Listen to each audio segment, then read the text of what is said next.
Salut tout le monde, c'est Ginji. Dans le cadre du RPG Week, alors j'ai décidé de participer, d'apporter ma pierre à l'édifice du programme RPG Week. Alors je vous explique le principe. C'est des vidéos qui sont faites par des personnes qui tiennent une chaîne YouTube et qui parlent de jeux de rôle. Et dont la pratique, ça serait qu'il y ait au moins une question qui soit posée par semaine pour pouvoir faire une vidéo. Et le programme RPG Week est plus ou moins une réminiscence du RPG Day. Donc c'était un programme qui est au mois d'août, je crois, où des questions se posent au mois d'août. Et du coup, Atomic Fusion a décidé d'étendre ça à tout simplement à chaque semaine. Il pose des questions et lui-même y apporte ses réponses. Et ceux qui participent au programme RPG Week, le programme c'est un bien grand mot, ont pour but de répondre. Alors je me suis dit que je vais répondre, et surtout je vais répondre avec un petit peu plus, de manière un petit peu plus décontractée que d'habitude, et pas faire quelque chose de carré, même si ça me permet d'avoir une ligne directrice d'habitude. Donc on va passer à la première question sans plus attendre, donc c'est quoi faire avec les gens qui ne suivent pas le programme. Alors ça peut être pas mal de choses, puisque ne pas suivre le programme, c'est quoi exactement? Ça veut dire quoi? Être présent, mais en retard assez souvent, systématiquement. Est-ce que c'est genre être absent dans des proportions assez exagérées au vu de l'activité de la tablée? Est-ce que c'est tout simplement sortir du cadre du contrat social? J'expliquerai un petit peu ce qu'est le contrat social. Et donc du coup, est-ce que c'est qu'est-ce qui se passe quand justement quelqu'un se comporte comme un sac et qui a pour but en gros de casser les couilles des personnes autour de la table. Donc on va essayer de répondre à tout ça. Donc je vais essayer de faire vite. Concernant l'absence, personnellement ce n'est pas trop un problème d'être absent à partir du moment où le joueur ne bâtit pas d'intrigue autour de personnages ou plutôt de joueurs qui sont souvent absents. C'est une pratique assez difficile de faire en sorte que les joueurs soient investis dans la campagne sans pour autant que les activités ou plus ou moins certaines intrigues tournent autour d'eux, mais c'est bel et bien possible. J'ai déjà essayé à ce niveau-là. Ensuite, la fameuse question de l'absentéisme, on fait pas de l'absentéisme avec du retard, donc du manque de ponctualité. Alors, je vais le dire très clairement, et c'est mon expérience personnelle, comme tout ce que je vais dire autour du RPG Week, c'est mon expérience personnelle et je considère que j'ai vu, vécu, analysé et même vu certains témoignages qui me permettent d'apporter cette réponse. Et certaines des réponses que je vais donner peuvent ne pas convenir ou tout simplement dans la mise en application, ce n'est pas si évident. Mais je vais quand même apporter ma pierre à l'édifice en expliquant un petit peu ça. Alors, je considère que quelqu'un peut être en retard parce que ça arrive qu'on soit en retard pour plein de raisons possibles, hein. Euh, Voire même, ça m'est déjà arrivé, petite anecdote, ça m'est déjà arrivé que j'étais complètement déchiré suite à une soirée un petit peu trop arrosée. Et du coup, en fait, j'ai eu l'impression que je m'étais levé genre à 3 heures du matin pour dire aux gars, je ne fais pas de partie samedi. Je les vois tous arriver en même temps devant la porte de chez moi et ils me disent non, tu n'as rien envoyé. Voilà. Donc, il peut y avoir pas mal de problèmes qui puissent gêner autour de la table, mais je considère que si quelqu'un arrive en retard, il n'a qu'un seul droit, c'est la fermer jusqu'à ce qu'on lui donne la parole. Je m'explique. Imaginez, c'est vraiment arrivé. Imaginez, il y a quelqu'un qui arrive, il arrive en retard. Mais il faut aussi savoir qu'on a patienté pendant 20 minutes pour savoir s'il était là. Il n'arrive pas avec 20 minutes de retard, mais plutôt avec 1h40 de retard. Et du coup, qu'est-ce qui se passe? La personne arrive, elle entre, euh, elle fait des cartouilles avec son sac, tout le monde est déjà immergé.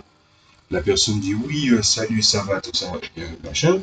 Ça casse l'ambiance, puisque les joueurs, en même temps, ils ont envie de répondre, mais en même temps, ils ont envie d'attirer l'attention sur le fait qu'ils devraient peut-être être moins bruyants que ça. Bon, je pense qu'un petit ta gueule qui était bienvenu est arrivé, et du coup, je pense que ça se comprend assez vite. Donc, quand quelqu'un arrive en retard, c'est facile de régler la solution. Ça peut être cassant, cinglant, appelez ça comme vous voulez, mais à partir du moment où quelqu'un est en retard, les autres m'ont attendu, en tout cas dans la plupart du temps, vous attend. Il y a une question aussi d'immersion, c'est-à-dire qu'il y a un temps d'adaptation. Je veux dire, pour moi, je considère que la première heure sur les 8 heures que je joue en matière de JDR, c'est pour commencer à graisser le rouage, regarder si ça fonctionne, essayer de réveiller la table petit à petit, puis rentrer dans l'immersion. Voilà. Donc, à partir de là, si d'autres joueurs viennent et essaient de casser et de repasser par la même phase, ah ben, je suis désolé, il va attendre en cours de route. D'autant plus que je considère que moi, je ne dois pas expliquer ce que la personne a manqué, surtout si elle arrive en retard et sans prévenir. Et que si les joueurs ont dit, ben, tu prendras en cours de route, on ne t'expliquera rien, ben, à ce moment-là, je ne peux rien y faire. Ça a l'air de quelque chose de particulièrement cinglant, mais je pense que déjà, on est l'activité du jeu de rôle. Peu de gens peuvent allouer autant de temps. Hein. Par exemple, pour moi, c'est difficile de rassembler ma table ces temps-ci, mais il y a aussi d'autres raisons derrière ça. Mais à partir du moment où justement tout le monde a décidé de faire l'effort, il n'y a aucune raison qu'il soit pénalisé à cause d'une personne. Question de principe. Alors, bon, pour l'absence, c'est quand même assez facile à anticiper, puisque bon, il n'est pas là, il n'est pas là. Si ici il est au cœur de l'intrigue et que vous voulez malgré tout y aller au cœur de l'intrigue, je ne vous dis pas les erreurs à éviter, je vous dis comment je traite la chose. D'ailleurs, ça serait bien que justement, si vous tombiez, vous êtes débutant, vous êtes passé par là, ben, ça serait intéressant de le dire en commentaire. Ou à l'inverse, que vous êtes nouveau et que vous voulez justement voir commencer, je ne vous dis pas, ne le faites pas. Si vous êtes au contact avec la difficulté, vous allez vous rendre compte pourquoi j'ai dit ça. Ensuite, si vous mettez malgré tout des personnes autour de l'intrigue principale de cette session, vous allez vite vous rendre compte que ça ne va pas aller très bien au niveau de votre table, puisque vous allez dépendre d'une personne qui ne sera pas là. Qu'est-ce qui restera à faire? Ben, c'est passer à autre chose, c'est-à-dire soit continuer l'intrigue sans lui. Pour les gens qui ont le plus de civilité, ils préféreront ne pas faire de partie, peut-être jouer un autre jeu de rôle, et quand il reviendra, c'est-à-dire à la prochaine session, ça va. Mais faire attendre un groupe pendant plus d'une session, c'est-à-dire par exemple au bout de la deuxième session, vous leur dites de patienter, je pense que ça ne va pas. À ce moment-là, vous faites passer son personnage en mode PNJ, vous essayez de voir de tête comment il jouait et ce genre de choses-là. C'est aussi ça être MJ, c'est aussi savoir interpréter des personnages que des joueurs ont créés. Ça m'est arrivé assez souvent pendant une période. Une fois que vous avez fait ça et que vous avez justement eu du recul nécessaire pour pouvoir mettre tout ce système en place, surtout s'il y a un gain à la fin du scénario, si c'est un scénario ou de l'arc scénaristique, vous ne devez pas donner des points si vous êtes MJ à la personne qui n'était pas là. S'il était là pendant une partie et à la deuxième partie qui était censée résoudre, ben vous ne pouvez pas donner les points de la deuxième partie. Ne serait-ce que par respect pour vous joueurs. Attention, il y a des joueurs qui sont assez généreux pour faire ça. Et pendant un moment, c'est déjà arrivé que mes joueurs ont dit non, mais ça va donner les points. Et puis après, non. Vous voyez ce que je veux dire par là? Et ils ont tout à fait raison. Donc, ça c'est pour les cas les plus faciles, on va dire. Pour le plus difficile, c'est la mise en place du contrat social. Alors, le contrat social, ça vient du principe de Jean-Jacques Rousseau, hein, un autre Jean-Jacques, hein, j'en avais déjà un devant vous. Et donc, du coup, le contrat social, c'est un ensemble de règles, d'autorisation, de tabous, de restrictions que vous entendez tous fixer tous ensemble autour de la table afin que l'expérience, en tout cas dans le cas précis du jeu de rôle, se fasse dans les meilleures conditions possibles. Alors, bien sûr, quand on commence à parler de ce genre de choses-là, il y a des rôlistes qui prennent ça par-dessus l'épaule en disant Ouais, mais on s'en fout, j'avais dit c'est du jeu de rôle, faut pas la peine de faire de la branlette intellectuelle. Ou pour les gens qui sont pas cons, parce que les gens qui sont de la branlette intellectuelle, ça, il n'y a aucun problème à re-questionner son média dans le but d'améliorer l'expérience du monde. Parce qu'il y a deux types de personnes de façon assez flagrante dans le monde. C'est ceux qui innovent et ceux qui suivent. La plupart du temps, ces gens-là sont ceux qui suivent. Si il y a autant d'efforts qui a été fait dans les jeux de rôle qui ont été créés jusqu'à présent, c'est parce que d'autres personnes ont vu des innovations et les ont suivies. Donc le confort du jeu de rôle est un amas de tout ce que les innovateurs ont fait jusqu'à présent et aussi tout ce que les suiveurs ont apporté, même dans leur modeste contribution. Donc ce n'est pas un mal. J'ai failli dire allez vous faire enculer les gens qui pensent ça. Mais je l'ai dit quand même, donc c'est pas grave. À partir de ce moment-là, effectivement, les autres, ils vous diront mais j'ai l'impression que c'est une corvée. Alors, honnêtement, oui, ça a très clairement l'air d'une corvée, hein, je ne vais pas vous dire le contraire. Sauf que faut pas voir les choses de façon si dramatique. Normalement, un petit conseil que je donne en tant que MJ et en tant que personne qui pratique le jeu de rôle, la session 0 est censée présenter le jeu, expliquer son ton, fixer le contrat social aussi, donc cette session 0 ne vous fait pas jouer. Et par exemple, vous pouvez même profiter de la session 0 pour créer votre personnage. Parce que souvent, quand on crée un personnage, euh, le temps qu'on fasse l'affiche, certains jeux, le temps qu'on fasse l'affiche, on s'ennuie déjà. Voilà. Donc, au moins, quand vous faites tout ça dans la session 0, c'est fait. Et oui, le contrat social peut évoluer au cours du rôle. Vous n'avez pas besoin de faire un rapport, ce qu'on appelle un rapport de partie ou un rapport de campagne, pour expliquer qu'est-ce qui s'est passé jusqu'à présent et qu'est-ce qu'on veut et qu'est-ce qu'on ne veut pas et est-ce qu'on est sur la bonne ligne en matière de campagne. Vous le faites à chaque fois que vous en ressentez le besoin. Moi, je considère que c'est au bout de 5 parties, 5 sessions, 5 sessions qui sont un petit peu en mode libre, au bout de 2 scénarios, ou au lieu de 2 scénarios, un arc scénaristique. Voilà.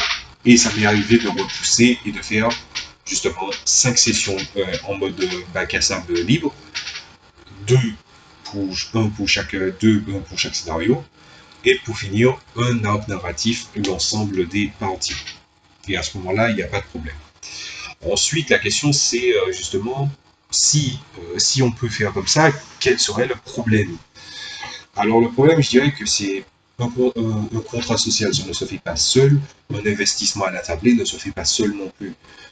Je veux dire, je peux me permettre de le dire, à moins qu'un de mes joueurs, euh, de manière curieuse, me dise que ce soit pas vrai, et à ce moment-là, je serais très surpris. Mais la plupart du temps, c'est moi qui prends les initiatives autour de la table parce que finalement, on va dire le représentant principal de la table, c'est moi. C'est moi qui ai plus ou moins posé les bases du jeu. C'est moi qui ai expliqué sur tous les nombreux joueurs que j'ai eu à ma table. Il y en a 2 seulement qui pratiquaient le jeu de rôle avant de me connaître. Donc du coup, j'ai eu le temps d'apprendre. Et à ce moment-là, je suis censé essayer de consolider tout ce qui s'y passe. Et il faut le dire, il y a des joueurs qui ne vous rendent pas la tâche facile. C'est-à-dire qu'ils sont incapables de vous donner un avis quand les choses vont bien et quand les choses vont mal, c'est pour critiquer. Et en plus de ça, les critiques ne servent plus à rien parce que finalement, le moment où il en parle, on aurait déjà plus ou moins déjà traité ça et surtout à notre façon, qui pourrait ne pas lui convenir en plus.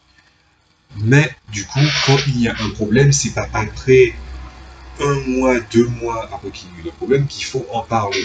S'il y a quelque chose qui ne plaît pas trop à la table, il vaut mieux essayer de voir ça le plus rapidement possible. Alors évidemment, j'ai parlé du contrat social et de la session 0, mais allons un petit peu plus loin. Qu'est-ce que ça permet d'empêcher? Eh bien, on a parlé des tabous, des autorisations. Par exemple, euh, quand, quand dans le contrat social, je fais ce qu'on appelle une ellipse dans le jeu de rôle, je vous invite à regarder ma vidéo sur les ellipses. Je ne sais pas si je vais le mettre en fin de vidéo dans la description ou juste vous aurez qu'à taper les ellipses, une méthode atypique pour le jeu de rôle, normalement, ou pour le JDR, je vous invite à voir ma vidéo là-dessus. Ben, par exemple, lors des ellipses, je demande d'écrire ce que ces leurs personnages ont fait pendant le laps de temps. Mais il peut arriver aussi que à la création du personnage, je demande le background du personnage. Ça arrive très rarement parce que je suis un petit peu de l'avis de François Letard de JDR D30 en disant que la plupart du temps, l'histoire du personnage, il ne doit pas se construire avant des parties, donc c'est-à-dire au moment où vous êtes en train de créer la fiche, mais plutôt pendant la campagne. Vous construisez l'aventure, le background de votre personnage de manière rétroactive. C'est une façon très très bonne de gérer les choses. Bah, par exemple, ça peut être une pratique qu'on peut autoriser. Ensuite, en matière de tabou, ces deux exemples que j'aime bien, c'est le fameux vous ne voulez pas que les viols soient explicités, narrés dans le jeu de rôle. C'est-à-dire que ni vous, MJ, vous n'avez pas le droit de le faire, ni les joueurs non plus. Parce que c'est quelque chose qui dérange, c'est quelque chose qu'on ne plaît pas. Déjà, rien que le fait que... En fait, je vais parler vraiment dans mon cas précis, dans ma façon de traiter ça. Quand je le souligne de manière subtile, ça a un effet moutarde. C'est-à-dire qu'au début, les joueurs comprennent pas trop, et puis ils font les liens, et puis ils se disent ah non mais c'est pas ça, et puis en fait ils se rendent compte que si, ils se regardent, et à ce moment-là, ils comprennent tous la chose, et les réactions de leur personnage s'en fait suivre. S'ils sont impulsifs, ils agiront vite quand ils entendront ce genre de choses-là, et s'ils sont plus calmes et plus posés, ils essaieront d'en savoir plus, de comprendre les circonstances, et de savoir qu'est-ce qui va se passer relativement à ça. Voilà. Sachez que la plupart du temps, mes joueurs jouent des garçons, évidemment. Voilà. Et du coup, interdiction d'expliciter. Si vous êtes assez subtil dans votre narration, vous n'avez aucun problème avec ça. Ça suffira amplement. Et je tiens à souligner un petit détail là-dessus pour les joueurs qui sont débutants et les MJ qui sont débutants. Le jeu de rôle, on dit que le jeu de rôle parfois a un côté dangereux. Alors le côté dangereux, c'est soit émotionnel, soit psychologique. Des gens parlent du côté schizophrénie, mais bon, je suis quelqu'un tellement... En fait, je suis quelqu'un qui est quand même terre à terre, malgré le fait que j'ai une imagination débordante, et que, il faut le dire aussi, que mes croyances sont assez, on va dire, assez marginales. On va dire ça comme ça. Du coup, le coup de oui, ça peut réveiller une part de schizophrénie chez vous, est-ce que le théâtre réveille de la schizophrénie chez vous? Enfin, même s'il faut savoir que vous suivez un personnage tout le long, donc c'est un peu plus différent, puisque vous vivez vraiment tout ce qui se passe avec le personnage, c'est votre histoire à vous. Alors, j'y crois pas trop. Par contre, niveau investissement et émotionnel, ben, les émotions, je pense que vous le savez tous, surtout au vu du monde dans lequel on vit, qui est assez cruel, cynique, hypocrite. Les émotions n'ont pas de barrière. Donc les tabous permettent d'empêcher ça. Et c'est le deuxième exemple que je vais vous donner, c'est celui où vous avez une personne, ça m'est jamais arrivé, mais les deux exemples que je vous ai donnés, c'est des exemples de témoignages que j'ai entendus. Alors c'est le coup du... Vous avez un gars qui est finalement devenu père de famille, il dit au MJ et au gars, les gars, je viens d'être père de famille, j'espère que vous ne parlerez pas de massacre d'enfants, voire même pire. Je suis assez sensible à ça.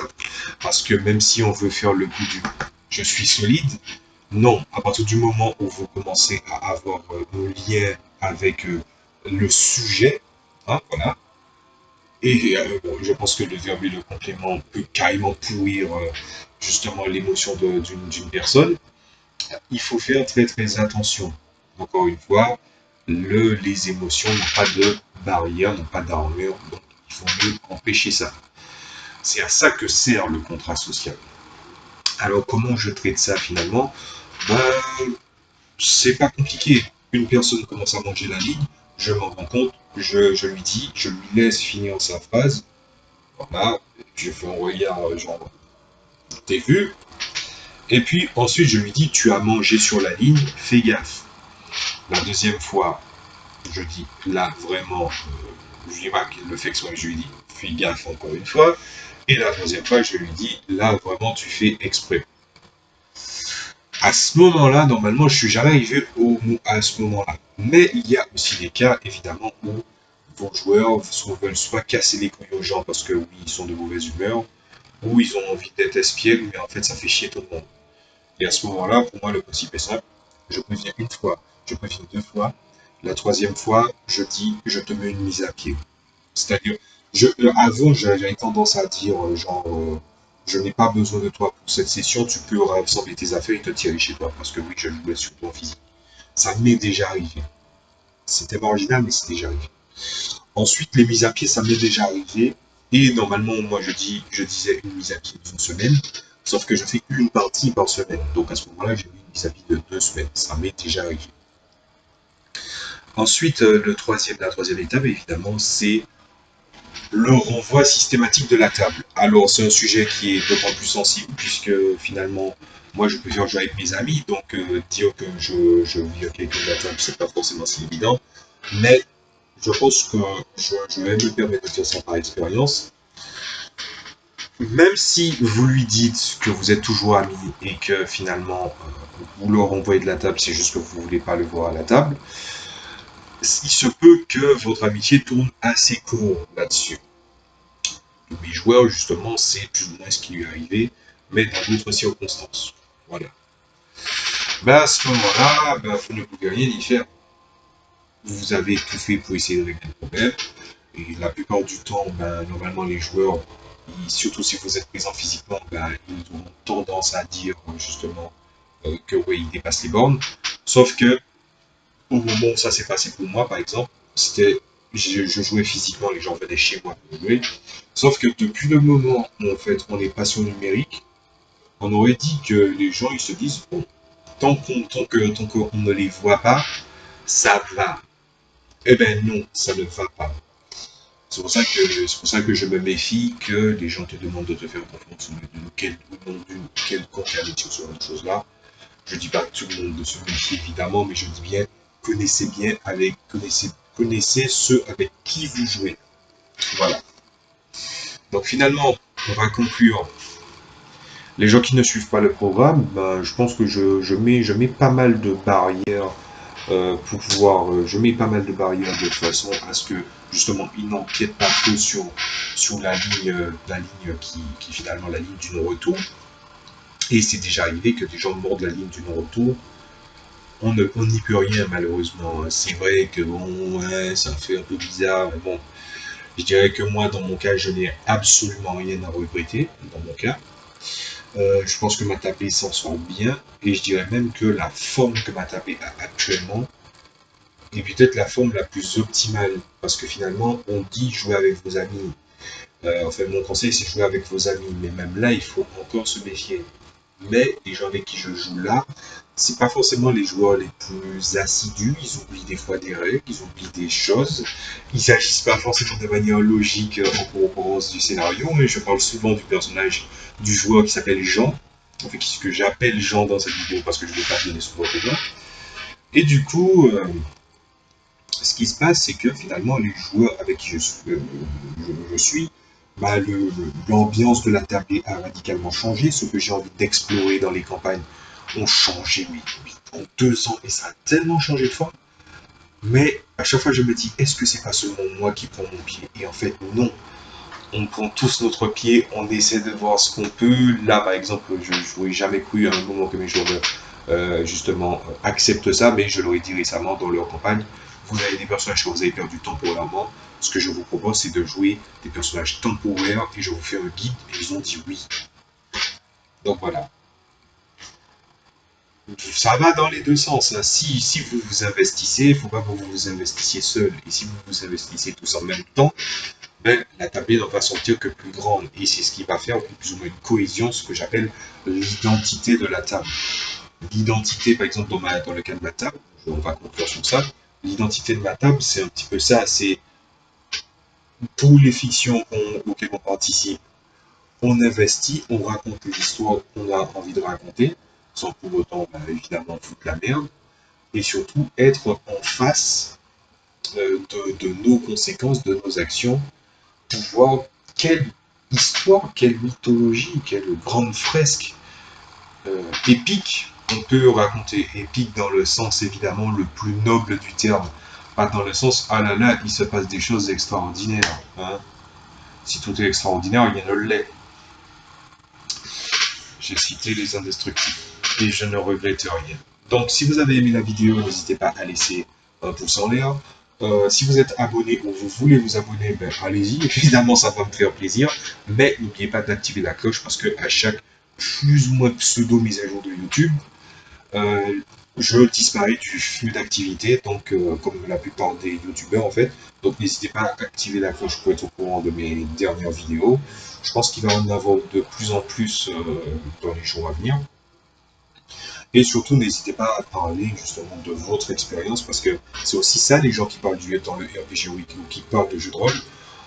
On apporte, c'est vrai que c'est un petit côté un petit peu égocentrique de raconter ce qui arrive. Donc, par exemple, moi, j'aime pas raconter tout le contenu de nos parties parce que j'ai peur d'ennuyer les gens.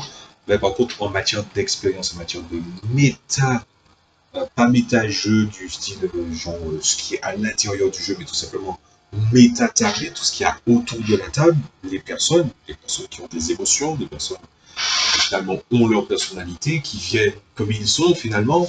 La question c'est est-ce qu'on les accepte ou pas. Voilà.